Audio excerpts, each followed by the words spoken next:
va retrouver tous nos amis Kenshi. Et c'est parti. Bonjour. Bonjour. Ça va Virgile? Ça va bien? Salut Daniel. Le Boussen, c'est l'école de formation des professeurs. Professeurs, mais aussi élèves avancés, haut gradés, tous ceux qui ont vraiment la motivation de progresser. Et donc ça permet de se retrouver entre nous et de travailler surtout des choses qu'on n'a pas l'habitude de voir en cours chez nous, parce que la plupart on est professeurs. Et voilà, de progresser, de voir des choses avancer. On va pas tarder.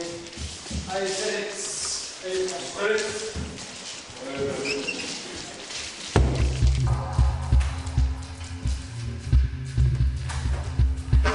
Ce qui est intéressant dans le Shorinji Kempo, c'est surtout le concept qu'a développé Sodo Shin. Il est parti d'un constat en observant les pratiques, je dirais, de Shaolin, et surtout l'idée que le corps et l'esprit étaient indissociables pour le développement. Et comme beaucoup savent dans les pratiques martiales, Bodhidharma, que l'on dit être le fondateur du courant Shaolin, en fait en boxe, c'était un moine bouddhiste zen, qui a amené des exercices qui servaient pour la santé et qui en même temps ont pu servir pour protéger le corps des moines lorsqu'ils quittaient le temple. Donc ça, c'est l'histoire officielle et le courant qui a été proposé pour expliquer la naissance de la boxe de Shaolin. Alors après, beaucoup de ramifications se sont faites, beaucoup de choses se sont développées en Chine, et comme beaucoup d'arts martiaux en Asie, et notamment à Okinawa, on retrouve beaucoup d'écoles qui portent le nom de Shorin, Shorei, Kobayashi, Shorinji, pour faire référence au temple de Shaolin. Alors, quelle est la différence avec le Shorinji Kempo de Sodo Shin? Lui, il a synthétisé différentes formes de Kempo chinois qu'il aurait étudiées, qu'il aurait approchées, et des formes de jutsu japonais qu'il a étudiées avec des personnes proches et des experts japonais de l'époque. Et surtout, il a su codifier et classifier ça en ce qu'on appelle les techniques Go, donc les techniques dures, les techniques du haut, les techniques souples. Mais si la personne est très très dure, ici, que ça passe pas, à ce moment-là, on passe ici. On rentre là.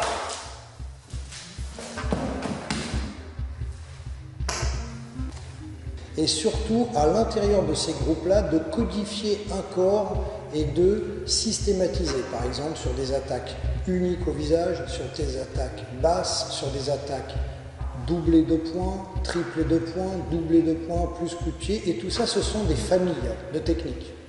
Ça, c'est ce qui concerne les groupes Go. Ensuite, le groupe Juo va être tout ce qui va être les techniques sur saisie, projection, dégagement. Et à partir du moment où il a frappé, si moi ici j'ai saisi qu'il est trop près, soit il peut frapper ou il peut venir attraper. Tu l'as attaqué, Donc là aussi, il a amené une chose intéressante, c'est que les techniques vont se séparer en forme de saisie de une main sur une main au poignet, deux mains sur une main au poignet et deux mains sur deux mains. Et après, jusqu'à des saisies au corps, des saisies à la manche, des saisies au revers. Et donc tout ça, c'est un palier d'études et de progression selon les niveaux. Et regardez, il est tellement costaud que même, alors que sur certains, il serait déjà passé. Lui, il résiste. Donc hop, je reviens là. Et après, on travaille comme ça. Maintenant, regarde où j'en fais, je deviens ici, je viens là. Derrière ce cas de technique, il a insisté beaucoup sur le travail de la santé, donc ce que l'on appelle le Seiho. Le Seiho, c'est une méthode de réalignement du corps qui serait assez proche du Shiatsu, mais en même temps avec certaines techniques de reboutage, et notamment de ce qu'on a appelé, ce que nous on appelle du Kappo, mais notamment les Kwatsu, c'est-à-dire toutes les techniques de réanimation sur les KO et différentes formes de syncope. Et derrière tout ça, il y a quand même une chose très importante, c'est l'aspect philosophique et théorique de la discipline. Avoir des connaissances simplement pour connaître, ça ne sert à rien. Donc, si on connaît et qu'on ne sait pas ce que l'on connaît, c'est qu'on ne connaît pas. Et donc notre pratique ne doit pas être répétitive, mais elle doit être sans allant. C'est une forme de développement personnel de l'individu, vraiment. psychologiquement et physiquement. Dans chaque grade, on étudie des principes de base, qu'ils soient donc d'ordre philosophique, comme par exemple l'union du corps et de l'esprit. Qu'est-ce que ça peut signifier? Plus le corps est fort, plus il obéit, plus il est faible, plus il commande. C'est intéressant, c'est qu'il définit bien la notion du Kenzen Ichi-no, que plus notre corps est entraîné, plus il sera en mesure d'écouter l'esprit et la réalité de l'esprit et pas l'imaginaire de l'esprit pour pouvoir avancer. Les 5 points importants pour donner un atemi, quels sont le travail que va nous apporter les hokei, donc l'équivalent des katas en karaté. Tout ça sont des choses qu'on étudie en théorie, que l'on met en pratique et que l'on retrouve lors des examens. Donc si vous voulez, c'est vraiment une école dans son sens large du terme, c'est-à-dire on est là pour une étude et un approfondissement.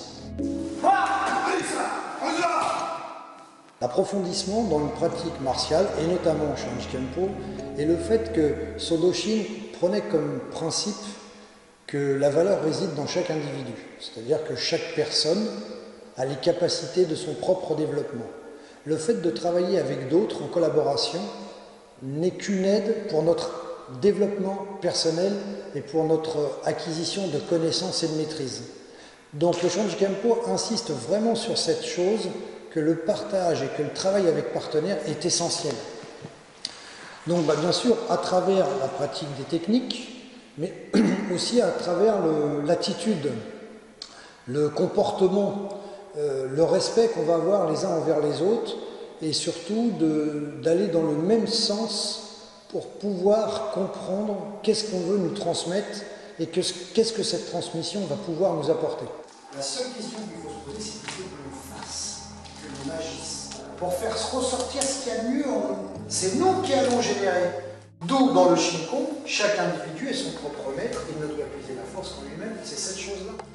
En fin de compte, Sodo Shin a fait ça, après-guerre, pour redonner une certaine force, un certain cadre moral à la population japonaise. Alors bien sûr, on peut dire c'est après-guerre, ça concerne une nation, oui, mais ça peut aussi se retrouver simplement à titre purement individuel et personnel.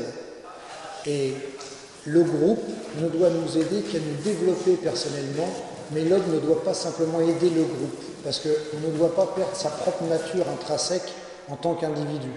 Et si on prend les origines, même philosophiques du bouddhisme, c'est cette chose-là. Et d'ailleurs, dans le Shorinji Kempo, dans le texte des fondements de notre discipline que l'on récite pendant la partie zazen, qu'on appelle le Chinkon, il est dit « Chaque individu est son propre maître, il ne doit puiser la force qu'en lui-même ». Ça veut dire que c'est nous-mêmes qui pouvons apporter les réponses à nos propres questionnements à travers notre pratique et à travers ce que cette pratique va nous amener à l'extérieur du dojo. Parce que l'intérêt, c'est que notre pratique nous aide à l'extérieur et pas simplement dans le cadre d'une activité physique ou morale dans un cadre fermé, mais au contraire sur un plan beaucoup plus large.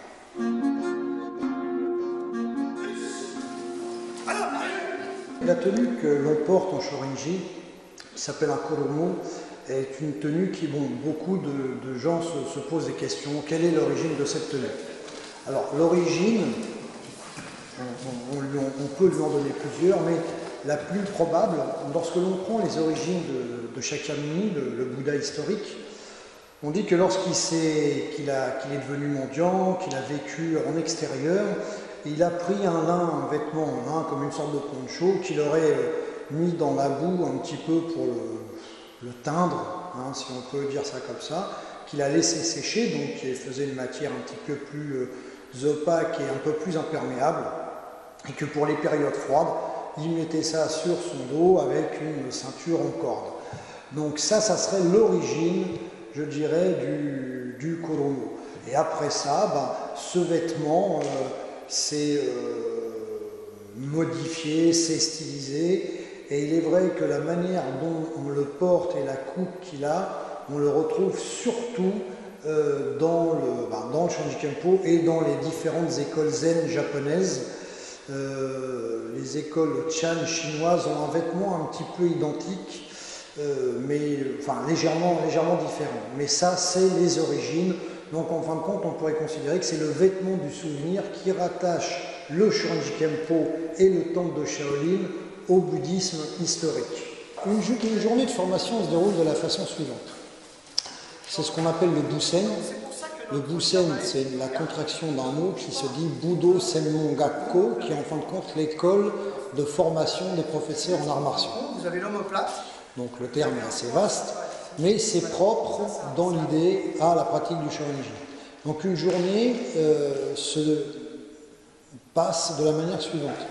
Nous étudions les formes de base, bien sûr, toujours les Kion, les formes techniques, les différentes armes, le Bo, le Shakujo, le Nyoden, qui sont les 3 armes utilisées en Shorinji, et puis toutes les applications techniques et toutes les formes pédagogiques qu'on peut développer lors de ces journées-là. Pourquoi? Parce qu'elles sont réservées principalement aux enseignants, aux assistants, et notamment aux gens qui, c'est le cas, qui sont venus me rejoindre pour ouvrir des dojos. Donc qui ne sont pas spécialement des pratiquants de Shorinji, qui viennent d'autres écoles. Donc on a un moyen de les soutenir, on les soutient, on se déplace dans leur dojo, on les aide. Et à plusieurs reprises, toutes ces personnes qui sont venues au Busen, ça les a énormément aidés. Pourquoi? Parce que cette journée a lieu une fois par mois. Donc il y a 6 à 7 heures de cours tous les mois. Donc c'est un stage mensuel, hein, on peut dire que c'est un stage mensuel, mais c'est un stage de formation.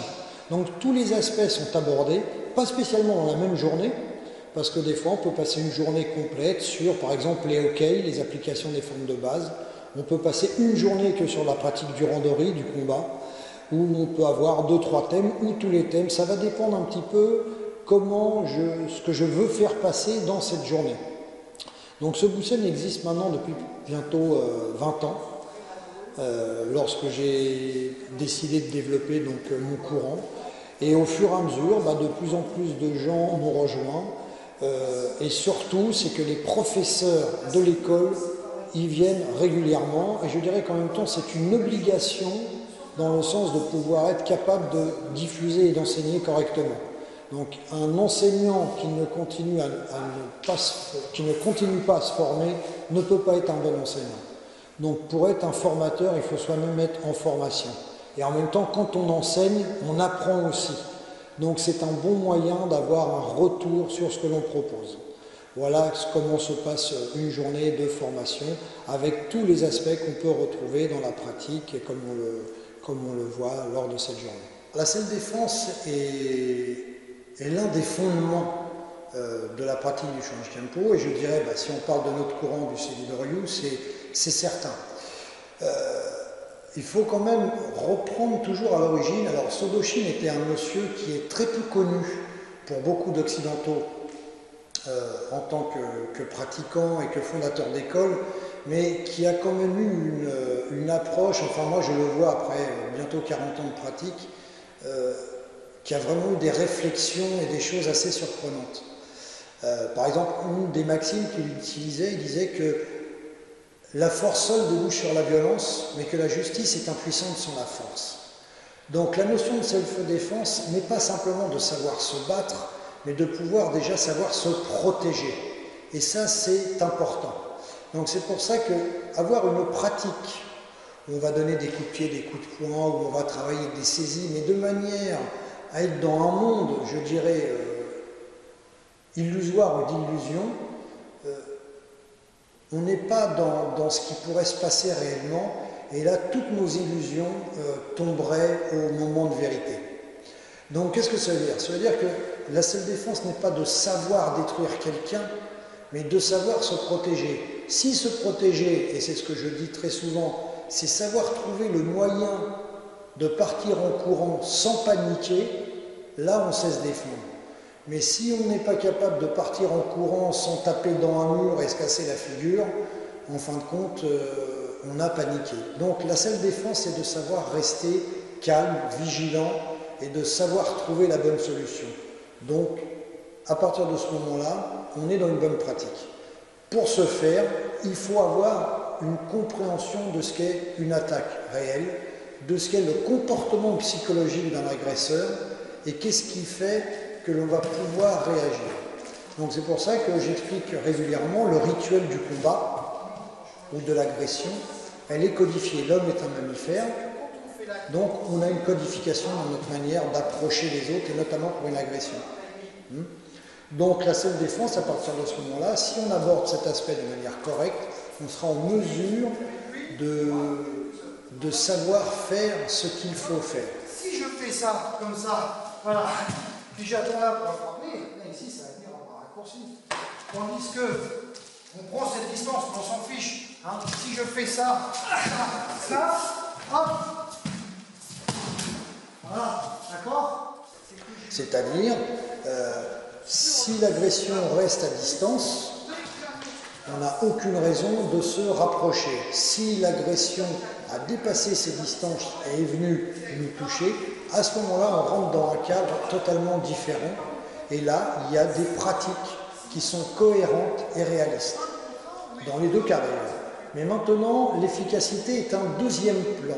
Être réaliste, c'est être dans la justesse. Être efficace est quelque chose de très aléatoire, parce qu'on ne peut pas le savoir tout de suite, et même au moment où on l'applique. Mais si on est réaliste, on aura déjà une chance de pouvoir trouver comment se sortir de la situation. Alors, voilà pourquoi, par exemple en Shorinji, on utilise toujours sur une saisie, dès qu'on est saisi, on met soi-même un atemi avant de soumettre l'attaquant. Et maintenant, au-delà de ça, le premier concept, c'est qu'on refuse toujours la saisie. Donc même si on est en mesure de pouvoir appliquer une technique, on va quand même dans l'idée que le mieux est de ne pas être saisi. Donc là, on est dans un concept réaliste pour cette application. Après, il y a toutes les manières dont on va aborder. Donc moi, je prends très souvent comme idée, lorsque quelqu'un vous saisit de la main gauche, par exemple, vous avez 90% de chances que ça soit un droitier. Donc, vous risquez de prendre un coup de poing du bras droit. Donc, quand on vous saisit de la main gauche et on dit on vous saisit, c'est tout, ça peut être un indicatif. Mais c'est totalement faux. Quelqu'un qui vous saisit du bras gauche vous mettra obligatoirement un coup de poing, dans 90% des cas.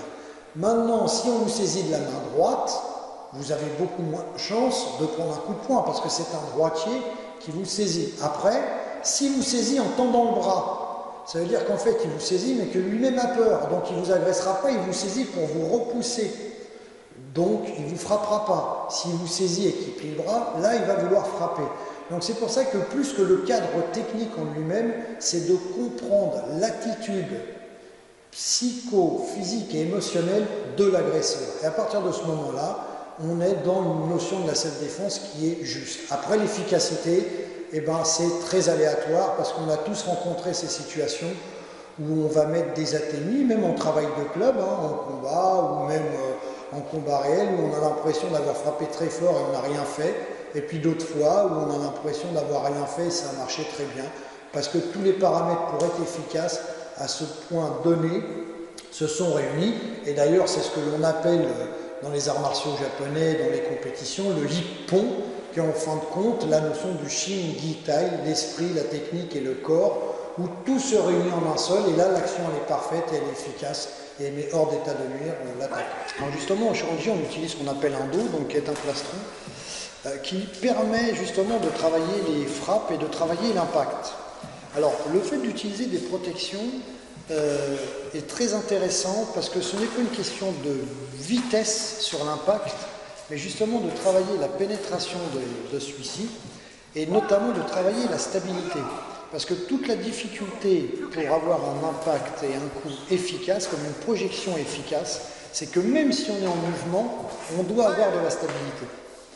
Donc voilà pourquoi on utilise les plastrons, on peut utiliser aussi les casques, utiliser coquilles, protège-tibia pour protéger en même temps celui qui va nous attaquer pour qu'on puisse appliquer la technique et aller un petit peu plus loin dans cette action et que lui, bien sûr, sur nos contre-attaques, ne soit pas, mis en danger.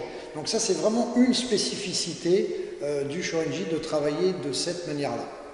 Alors ça va être sur les attaques, mais ça va être aussi sur les saisies, parce que vu qu'on propose aussi des contre-attaques avec attémie après projection ou après soumission, c'est ce qui permet d'aller au bout de l'action, et surtout aussi que très souvent, quand on passe son temps à contrôler, on ne sait pas si nos segments, pieds, mains, coudes, genoux, sont bien placés sur la partie que l'on va frapper. Et là, on s'aperçoit que si notre poing est bien fermé, si les orteils sont bien placés, et surtout aussi, ça va nous permettre une autre notion importante, c'est de voir si la distance est juste. Et en même temps, le partenaire est complètement protégé. Donc en fin de compte, lui, il ne reçoit pas grand-chose, mais nous, on est face à quelque chose à déplacer, qui n'est pas un sac de 60, 70 ou 80 kilos, mais un individu. Et là, on s'aperçoit que l'homme ne se dépasse pas si facilement lorsque lui-même a créé du mouvement avant son action. Donc c'est pour ça que c'est un travail différent du sac, qui est intéressant en soi, mais qui n'est pas du tout la même chose, parce que c'est sur une masse inerte. Ça, c'est le travail avec protection.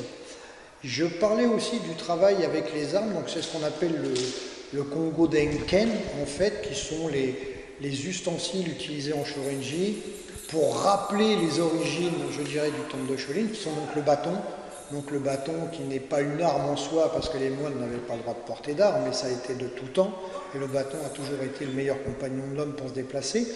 Le shakujo, qu'on peut traduire par bâton de fer blanc, ou bâton de moine, shaku c'est shakuson, c'est le moine, et ce bâton avec des crochets permettait, lorsque les moines sortaient du temple de Shaolin, et que les moines vivaient que de mendicité, ils étaient interpellés par les passants lorsqu'ils entendaient ce shakujo, alors soit pour leur faire l'aumône, parce qu'on faisait l'aumône aux moines, ou alors aussi pour leur poser des questions d'ordre philosophique, religieuse ou métaphysique. Et bien sûr, ce bâton-là représentait une certaine élévation philosophique et spirituelle, parce que maintenant on les voit très souvent avec cette partie métallique et 6 anneaux, mais en fin de compte, dans les temps anciens, c'était vraiment une initiation, c'est-à-dire que la grosse partie métallique était le corps de l'homme, le premier anneau était le corps éthérique, le deuxième le corps astral, le troisième le corps mental, le quatrième le corps causal, le cinquième le corps atmique et le sixième le corps bouddhique. Donc en fin de compte, on rajoutait des anneaux au niveau de l'évolution spirituelle et philosophique des moines. Maintenant, les 6 anneaux sont tout le temps sur les shakujo. Mais avant, c'était vraiment un bâton qui correspondait à une forme d'initiation. Et le troisième, le troisième ustensile qu'on utilise, qui est le nioden, qui est un bâton torsadé, qui lui, en fin de compte, serait certainement d'origine de racine, permet justement d'endiguer et d'amortir les attaques sur des armes longues, notamment des bâtons ou des lances, parce que ça permet d'amortir le choc. Et la troisième arme qu'on utilise, si on peut appeler ça une arme, c'est ce qu'on appelle le dokoden ou le vajra, qui en fin de compte est un ustensile symbolique utilisé dans l'hindouisme et dans le bouddhisme, vajra qui est la foudre, et qu'on utilisait comme arme de poing éventuellement pour attaquer, pour presser les points vitaux lors d'attaques, lorsque l'on pouvait utiliser ce genre de choses. Donc en fin de compte, ce ne sont pas des armes en tant que telles, mais des ustensiles qui pouvaient servir éventuellement à ça. Donc voilà ce qu'on utilise en Shorinji, qui rappelle les origines donc, du bouddhisme.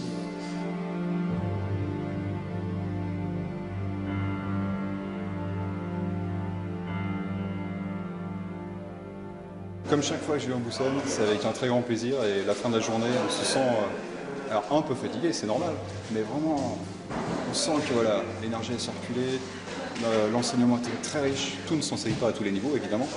Là ce qu'on a vu au Busan aujourd'hui, c'est pas pour les débutants, c'est pour des gens déjà avancés, et puis c'est aussi un enseignement pour soi. Le professeur, même s'il vient ici et qu'il en tire des choses, c'est pas spécialement pour aller tout de suite les enseigner à ses élèves. C'est pour lui, pour qu'il travaille sur lui, et après éventuellement qu'il puisse les enseigner.